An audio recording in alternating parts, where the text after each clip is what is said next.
So welcome everybody. Today we have Federico Roccati, and he will talk about non-emission skin effects as an impurity problem.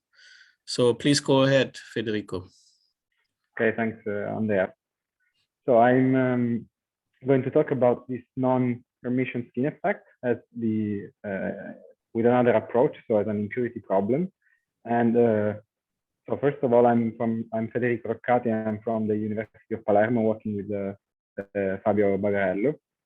And so let's get started. So we all know that in the world of non-Hermitian Hamiltonian, non-Hermitian physics, there are at least two truly peculiar non-Hermitian features. And one, maybe the most famous, is of course the exceptional point, where both eigenvalues and eigenstates coalesce, and this is truly a peculiar non-Hermitian feature. But another feature which also is important is the so-called non-Hermitian skin effect that I'm going to talk about.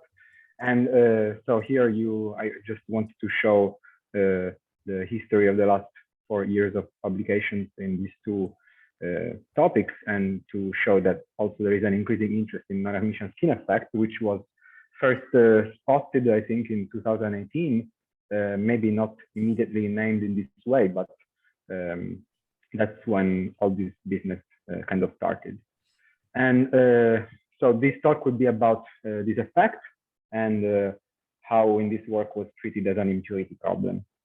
And just one slide about exceptional points, but I guess everybody is on the same page on this. So at exceptional point, we have that both eigenvalues and eigenstates coalesce.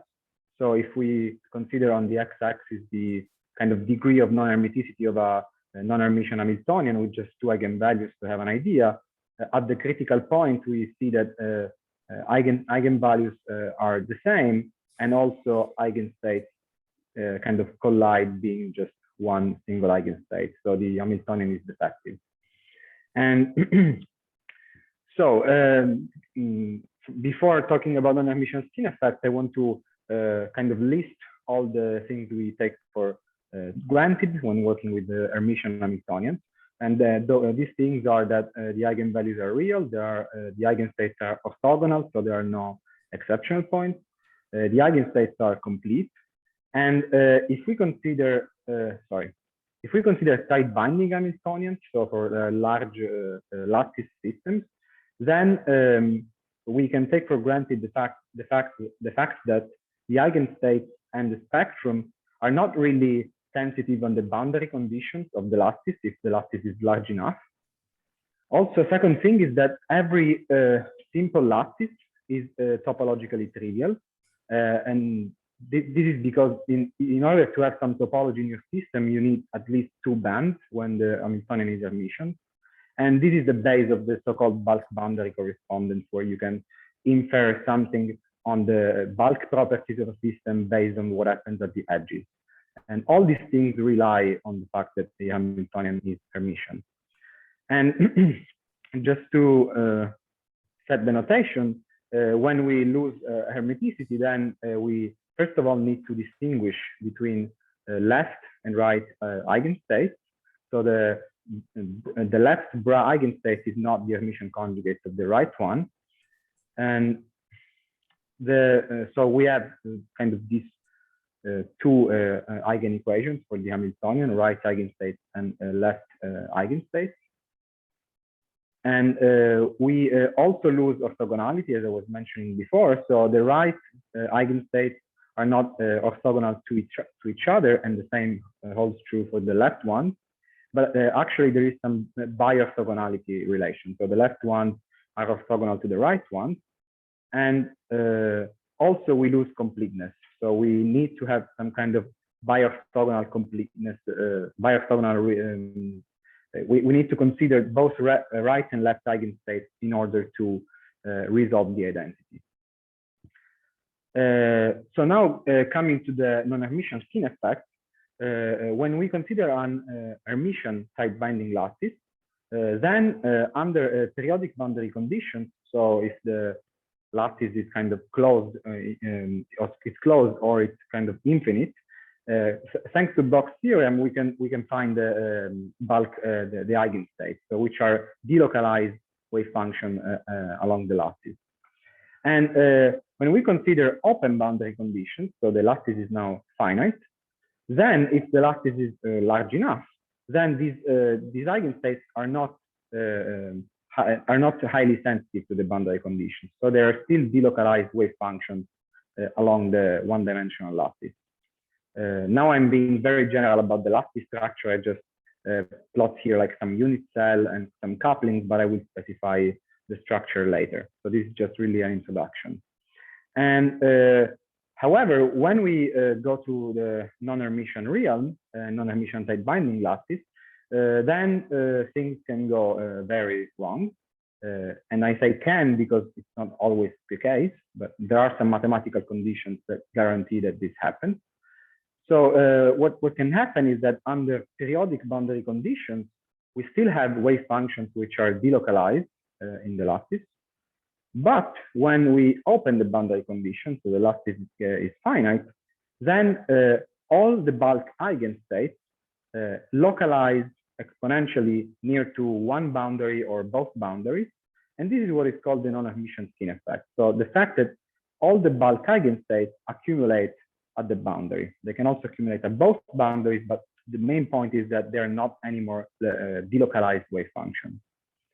There are some mathematical conditions which guarantee the presence of the skin effect, but these are not kind of interest for this talk. We will just assume that the skin effect is present in the model. So now I go to the theoretical model I want to describe. So my assumption Federico, is that, Philip has a question. Yes. Yes. When you say you localize to the endpoints for non-Hermitian, do you mean any non-Hermitian? Do you mean non-Hermitian with an antilinear symmetry, or is it just completely general? so when I say non-Hermitian, I just mean general non-Hermiticity. So no matter what, you'll always localize to the end for the open boundary conditions.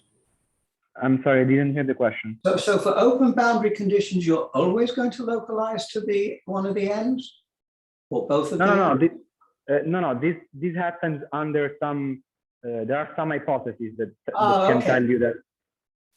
So this right. happens for some non-Hermitian models.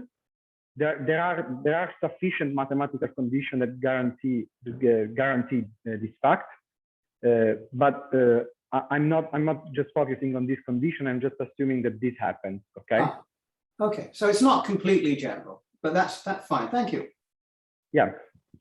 Okay. So yeah, the theoretical model I want to consider is a one-dimensional non-Hermitian bosonic lattice Hamiltonian. So I will have some bosonic modes which are coupled to each other. One can think about coupled cavity arrays. And so this is the Hamiltonian, where these J's are the couplings.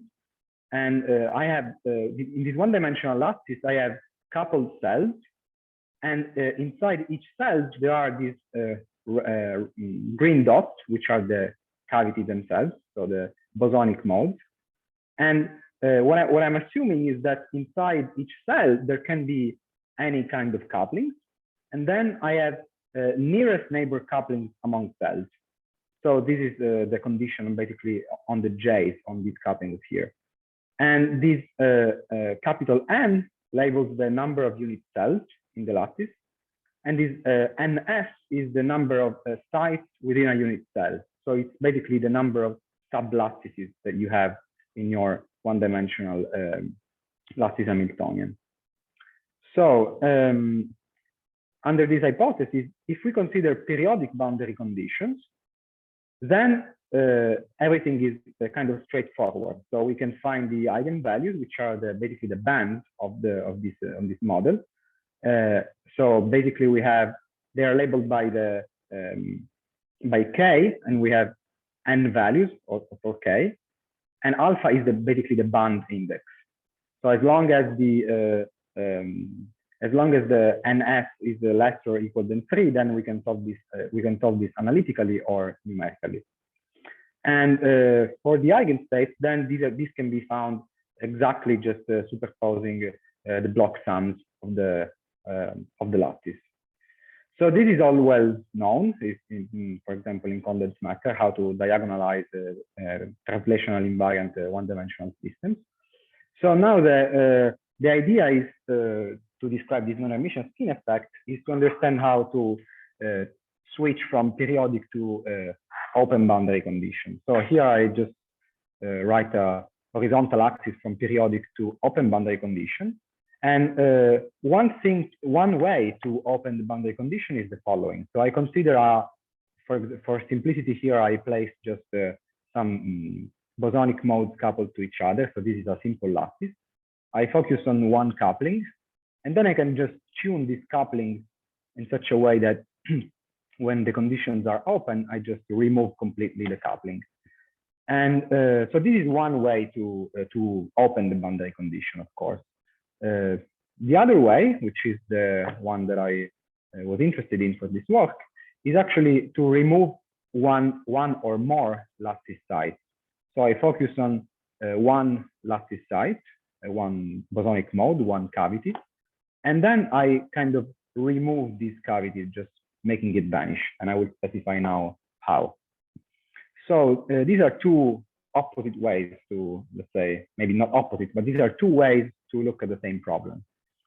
And the first way, so this by tuning the couplings, this way was widely studied in recent years. So it could be possible to find exactly the eigenstate for actually any value of the coupling which is being removed. So this is well known. And the eigenstates, which are then when the conditions are open, they become these localized states of the boundaries, can be found through recurrence equations for their components or by reasonable answers on their profile. And the other way. Sorry to interrupt. Who are they? Who are the authors of these papers? I mean, looking at the reference like this, I cannot remember the name, but I just wrote the journal reference. Okay. So it just helps sometimes to know who they are. Okay. Yeah, I will maybe send them to you later. So. Okay, don't worry. Yeah, so the other way one can open the boundary condition is the one here below. And basically, this was the starting point of this work. So I can open the chain by placing basically a vacancy, because when you remove a cavity, it's like placing a hole in your lattice.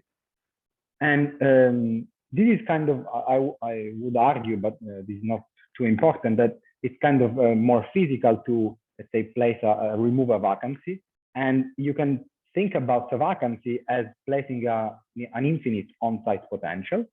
And the reason is the following. If you consider the lattice with a vacancy, like here in the below right, bottom right. So if there is a vacancy here, this means that a particle cannot hop from the first and the last site. So this is not allowed. But this is the same thing as placing in the missing cavity a point like hard wall potential. So here there is let's say an infinite potential, and the particle cannot hop from the first one to the last one. So in this sense, the vacancy is like what I'm going to call now an impurity. And the reason why this was at least interesting is that the eigenstates, when there is an impurity in your lattice, can be found exactly through Green's function method. So there is a direct way to compute the eigenstates. And so now let me give an overview of this method that I want to describe. So you start with your initial Hamiltonian under periodic boundary conditions and translational invariant, which is of course necessary to use Bloch's theorem. And then you consider placing in your last cell of the lattice. Of course, the lattice is periodic, so it doesn't make much sense to talk about the last cell, but you can label it just capital N. And you can place in each of the sites of the last.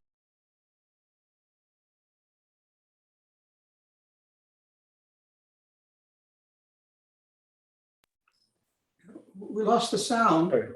Sorry. Yeah, I saw that I was unmuted somehow. So can you hear me? Yes, it's all fine. Okay. Yeah, so I was saying, you start from your Hamiltonian under periodic boundary condition, then you place these local potentials on all or some of the sites of your end cell. And the conditions here are still periodic, but of course there is one loses translational invariance. And these are some local impurities. So in these sites, in these cavities, there is a higher energy, there is a higher potential. And the idea is that to open the boundary condition, then all these local potential epsilons need to be infinite, need to be this point-like hard wall. So the way we pass from periodic boundary conditions to open boundary condition is placing these local potentials and then sending these potentials to infinity. In this way, we get this H tilde. So in the remaining part of the talk, every time you see a tilde, that is referred to open boundary condition. Then this way you get the Hamiltonian under open boundary condition. So there is a little technicality, and that is that if you kind of send to infinite these potentials, then your Hilbert space is kind of reduced. So the dimensionality is reduced by the number of potentials that you place. We have a question from Philip. Federico? Yes. In the crystal impurity problem itself, where you have one separate impurity in a crystal, you can get localized modes around the defect site. Yes. And if that's the case, that would not be, you would not be able to take this limit epsilon goes to infinity. You would always trap this localized mode around the defect site. It's a repulsive interaction. Oh, okay. You avoided that. Yeah, okay. So if you have just one local impurity, what you get is basically on top of the delocalized mode, you get like a bound state near the impurity. And if you kind of send this local potential to infinity, then like your bound state gets really localized just on that site where you place this. And basically you have a Hilbert space of dimension n-1 because you basically took out that site. Well, but you can make the defect simply lighter than all of the other. Sorry, I can make them atoms, but have the same coupling. You don't have to change the coupling. I don't have to change that. Sorry, I can. You don't have to change J. You could have the let me give an example. Iron 57 in iron 56. The iron 57 couples to all the iron 56 atoms the same way as an iron 56 does, but it has a different mass. I mean, just as an example. So you could change the mass of this one extra site, but not change the J. I'm sorry, I was using the headphones and now I can hear you well. So if you can repeat the question. Oh, I'm sorry, yes. In adding an impurity, you could change the mass of the impurity without changing the J, namely the coupling of the impurity to the other atoms. It could just be it could be an isotope of one of the atoms. Yeah, that's what I'm doing. So I'm just changing the on-site potential without changing the couplings. Yes, you don't change the coupling, but then if the impurity is light enough, you can get a new mode outside the band of the pure crystal. And that one I don't think you can eliminate by taking this limit. That's what I'm a little puzzled over. I don't think this is the same limit as having an open chain. But nonetheless, I mean, but you're going to solve the problem that you have. Yeah, I mean, but what I'm saying is that maybe it's not exactly the same, but if you have an infinite potential just on one side, then the neighboring ones cannot talk to each other. So it's kind of, the chain is therefore open somehow. Well, anyway, that's the model you're going to consider. That's fine. Yeah. Okay, so yeah, so this is basically the way the boundary conditions are open, and let me tell you the advantage, at least in my point of view, in doing so. So the first thing is that the Green's functions of tight binding models with the local impurities are known, so they are ready to be used. And the eigenstates and spectrum can be calculated through Green's functions. And so in this sense, since we can compute all the eigenstates, and some of them are expected to be skin states, so localized, in some sense, the localization of the states emerges automatically from the Green's function. So this is the kind of path I'm going to follow. And so just one slide about the Green's function. So if we have a, let's say, Hermitian Hamiltonian and its eigenequation, so eigenstates and eigenvalues, the Green's function is defined in this way. So it's the inverse of z minus h. And using the resolution of the identity can be written in this way. So the idea is that the poles of the Green's function are the eigenvalues that we're looking for. If the poles are simple, then the residue at the pole is actually the projector on the corresponding eigenstates. And the non-Hermitian generalization is kind of straightforward using the bi-orthogonal completeness. So we can write similar equations also for the non-Hermitian version. So now I want to kind of use this method, but just to make things simple for a simple lattice. So here, basically the unit cell is just made of one side. So this is really what is depicted here. It's really the lattice. We have just cavities coupled to each other with some coupling. And so under periodic boundary conditions, the H is the Hamiltonian, which is translational invariant. Then this is the corresponding Green's function. And now I just place one impurity, so one on-site potential on the nth site.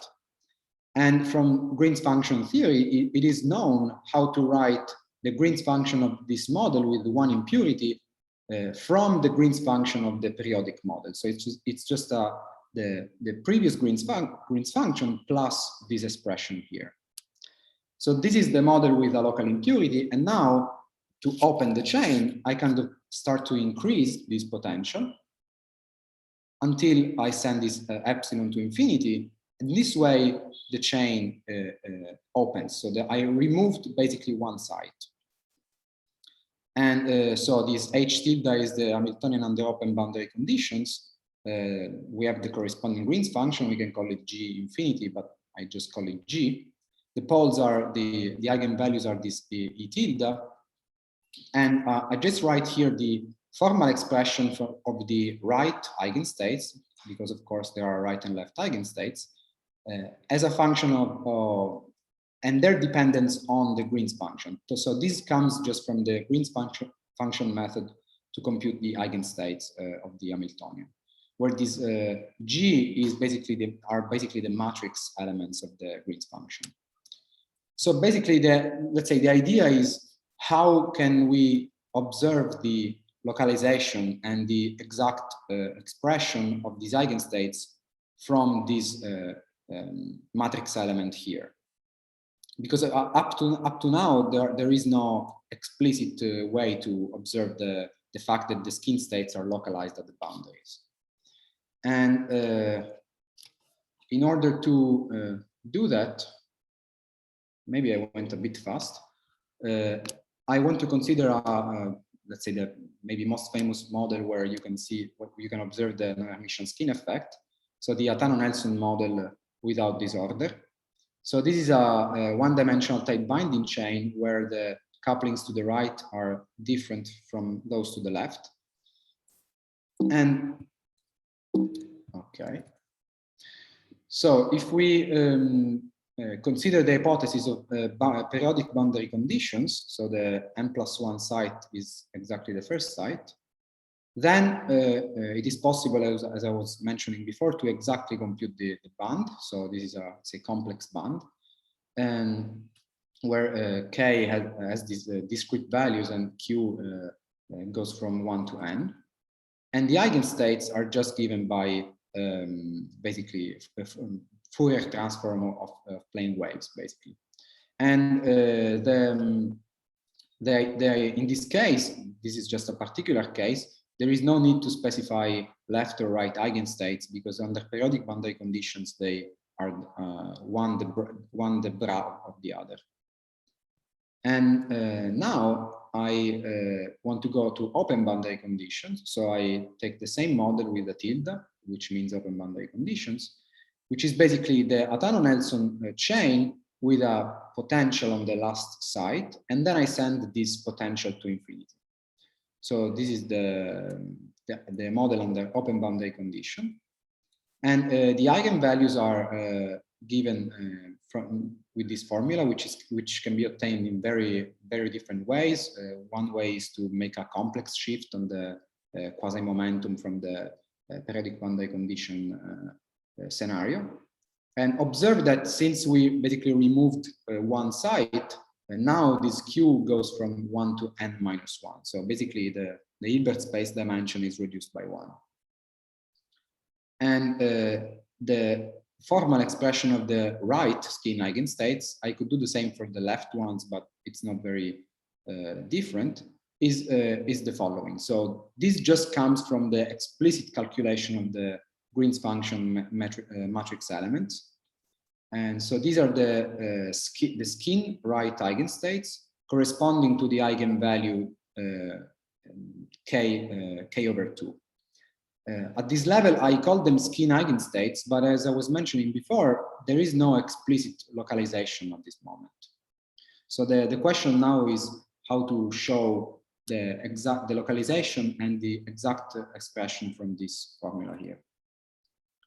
And so the goals that I just want to show you are the exact calculation of this skin state and to actually show the localization.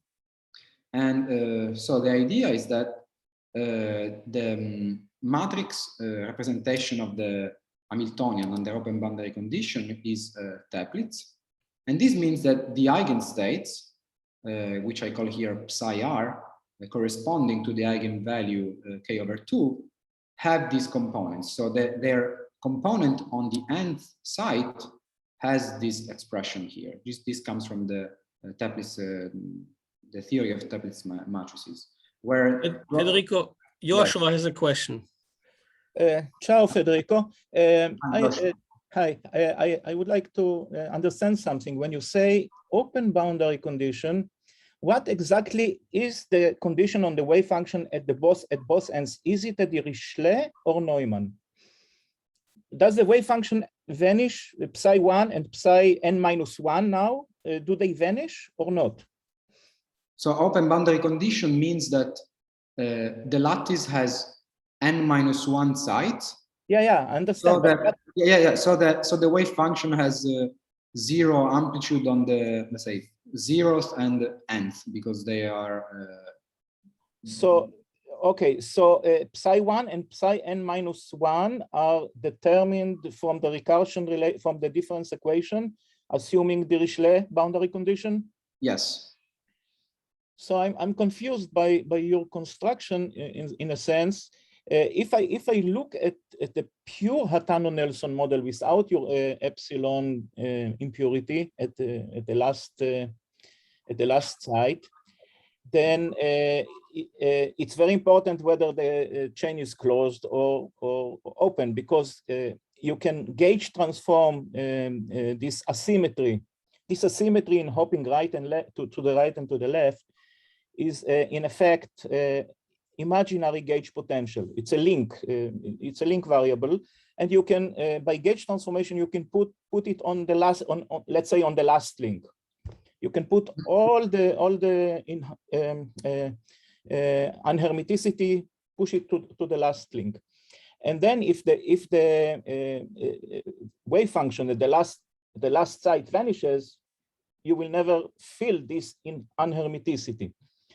In other words, you cannot put a gauge field on an open wire, one-dimensional wire. You can always gauge it out, unless the wire is a loop, and then you cannot get rid of it because you are threading your loop with some flux.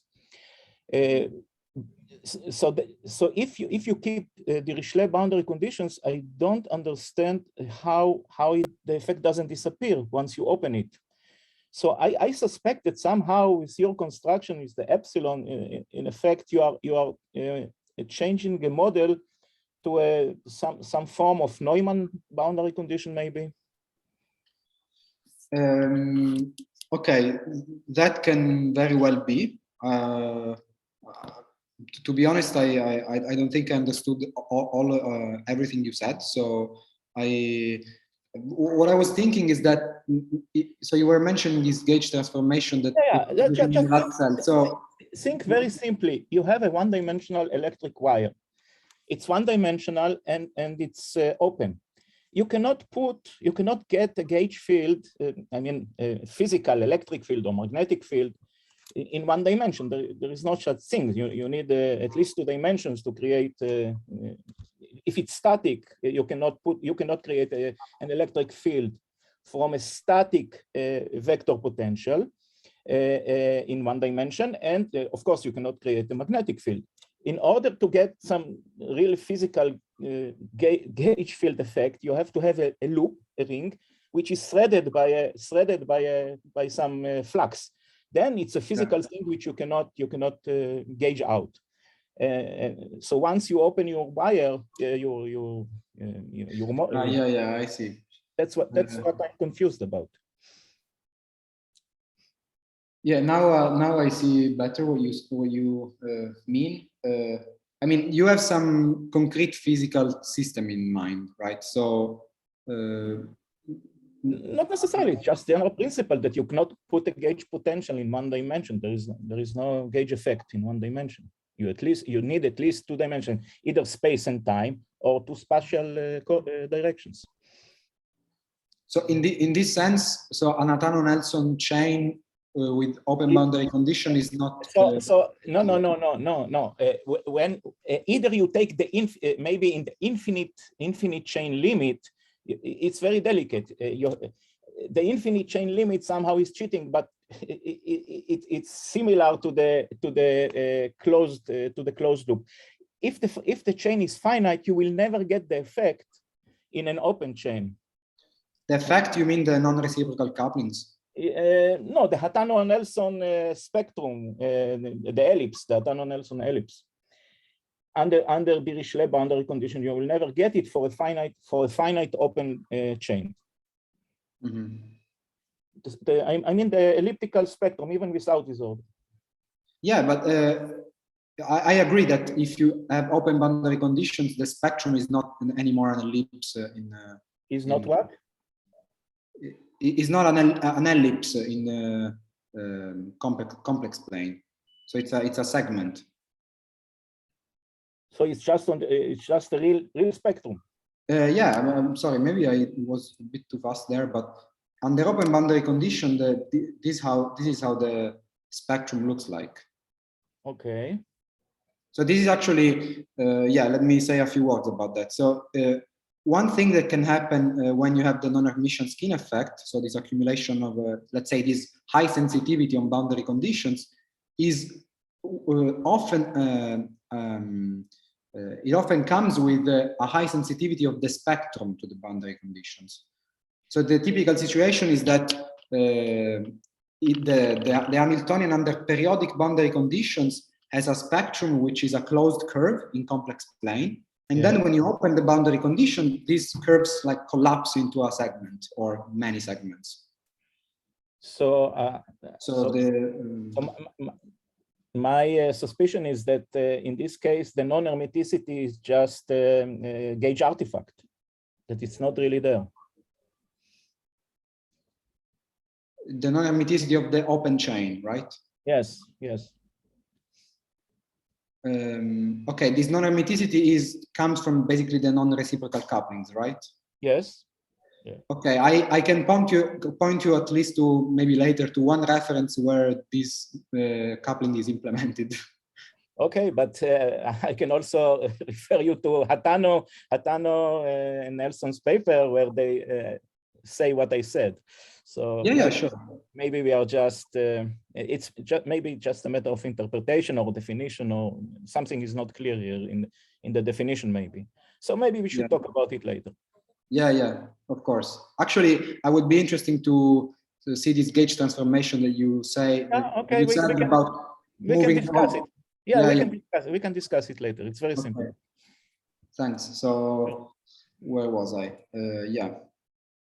So I was saying that under open boundary conditions, then the matrix representation of the Hamiltonian is Toeplitz, and this means that the components of the right eigenstates corresponding to the eigenvalue k half have this expression. So where rho is this real quantity here. But on the other hand, through Green's function method, if I compute now the right eigenstates, which just to be general, I call them now phi, corresponding to the same eigenvalue, and I compute the nth component, then I get this expression here, which is just what you see here in square brackets. But the eigenvalues of this model are simple. So this means that the corresponding eigenstates should be proportional. And that means that basically this sum here is proportional to this expression rho to the n and then the sinus here, where a rho k is a proportionality constant. So these kinds of show how the localization of these skin states come about. So this component here is basically exponential in n, and let's say a byproduct of these calculations is that we can exactly calculate the eigenstate computing this proportionality constant. So the observation here is that the expression that I wrote can be read in this way. So the right hand side, this constant times rho to the n and sine, is the discrete Fourier transform of this fraction here. So basically I can just inverse transform this expression here, and I get a sum over rho n and sine, and this can be actually explicitly summed. So let's say byproduct of these calculations is the explicit result on the discrete sum of this expression. So I have the basically I can calculate exactly the expression of the eigenstates, which are localized, and I computed the proportionality constant. So maybe this was, as I said, too fast, but let me summarize what I described. So the localization and also exact expression of the skin states can emerge directly from this Green's function method. And this is just another approach that instead of tuning one of the coupling of the chain, one can work with these local impurities. And I shown the explicit calculation for the Atono-Nelson model. A similar calculation can be done, but I chose not to do it because it was just a bit more involved for the non-reciprocal SSH model, which is just a one-dimensional lattice where you have a unit cell made of two cavities with non-reciprocal couplings, and then a normal Hermitian coupling among unit cells. And yeah, I want to thank you for listening, and also thank the people who helped for this work and with the useful discussions. So Fabio and Francesco, and also Angelo and Salvatore from the physics department. Thank you very much, Federico. Thank you, Federico. More comments, questions? Philip. Yeah, I was actually clapping my hands, not raising them. Oh, sorry. Okay. Yes, you keep confusing this gesture. I keep doing this. Yeah, I was hoping. I don't have a cat that could give a thumbs up. But since I'm here, let me say something. What I'm missing is this. I could think of the defect site as a delta function potential. And a delta function potential tracks a wave function that falls off exponentially on either side. And I don't see that disappearing. No, Philip, you are thinking about attractive delta function, but he's okay. He wants to do a repulsive one. Yes, that's the point. He wants to put a wall. Okay. And you know, good fences make good neighbors. So I was just joking. Good. So it's I have a question. A repulsive problem. Okay. Yogesh. Yeah, so I guess just to go on that though, I mean, if I have a finite lattice, then even if I have a repulsive potential in the lattice model, not the continuum limit, I do get a bound state which is on top of the band. Yeah, you know. So how are you dealing with this without actually taking continuum limit? You know, if I have an attractive potential, I get an exponentially bound state which is below the band. That's correct. If I have a repulsive potential, then I get what is called anti-bound state, basically. A state which is just the same as this attractive one, but has, you know, the lattice variation, very fast variation, which is why the high energy, basically. So can you speak to that sort of like how this is happening without a continuum limit being taken? Yeah, okay. I hope this answers your question. So the idea is that as long as I have a finite potential on one site, then I get this localized bound state around the impurity. But then when I take the limit of the local potential going to infinity, what happens is that this bound state gets more and more localized on the site up to the point where the potential is really infinity, and this is just localized on one site, so I can just remove the site from the lattice, basically. So I don't know if this is okay. I see what you're saying. Basically, you just so in some sense when the potential doesn't matter whether it's attractive or repulsive. Basically, when the potential is infinite, basically the site is not there somehow. Okay, thanks. I have a question. Yeah, Mario. I wonder if you could also use the green function method for the coupling impurity. I'm not sure. I haven't seen that, but yeah, this is an interesting question that I honestly do not have the answer to. So what I basically this small project came from the fact that there was some knowledge on the Green's function with impurity and the non-Hermitian skin effect. So trying to combine these two things. So I guess that let's say tuning the coupling is kind of more random because you can have like all sorts of couplings in your lattice. So, but maybe working with the local impurity is a more like defined problem, I would say. But I don't know if there is some expression for the Green's function with tunable couplings. Okay. No, I think there should be. I mean, in the impurity problem, you just put a perturbation of rank 1, let's say on site number n. But in the other possibility, you put on the two off diagonals, you just change one element, two elements on the two off diagonals. And in any case, you are just dealing with finite rank perturbation. And let's say you want to invert the perturbed Hamiltonian, the perturbed resolvent.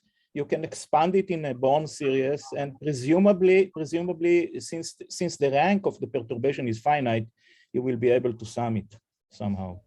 That's how you get the Economo like equation, which Tony Z and I also used 30 years ago in one of our papers. I can tell you that for the phonon problem with an impurity, I've actually done that, as Joshua described, and inverted the Green's function analytically. So, Philip, did you do it before I was born, or? I'm afraid I think so. I did it in 1967. Oh, okay, I was already there, but then I was still sucking my thumb. You weren't paying much attention to No, what was going on in physics. Yes. Duncan, that's a question. Yeah, I was wondering if this is a kind of discrete version of the infinite square well problem, where it also has this non-self-adjoint character, basically because of the sharp boundary conditions. But if you think, the solutions of this problem are these, periodic sine waves, but now you choose without thinking in the infinite square well problem a particular set of solutions, these sine waves that are then self-adjoint. But you can think of the infinite square well as a periodic problem, or you can think of it as a single sort of unit, which is a bit like the open boundary conditions. But now you have sort of a discrete set of points within the infinite square well. You could even get perhaps the Atono-Nelson by putting a tilt on the flat part of the infinite square well. Does my question make any sense to? Yeah, I mean, I was following. So it kind of is a discrete version of the of a continuous, let's say, model with a square well. So I agree on that. I'm not sure I totally understand the question, but I think it won't work because what Duncan is describing is some sort of a Stark effect, and this tilt of the square well, and that means real electric field. And in Atono-Nelson, you don't have real gauge field. You have, I mean, E or B. You have a vector potential, which is pure gauge. I can make a related comment, I think, which is basically that, if I understand the question correctly, you're asking what is in some sense, the question is, what is the continuum limit of Atono-Nelson model? Sure. Basically. And there is because if you have symmetrical hopping, then the continuum limit of this model is indeed a particle in a box, like you said, with sine waves and so on. And the continuum limit of Atono-Nelson model is something that I have seen papers on only recently, where they map it onto some geometry with curvature, basically. So I don't understand it completely yet, but essentially it's different than applying an electric field or so, like Joshua said. So Yogesh, hi. So you are saying the continuum limit won't be something like P minus I gamma square over 2m or something like that?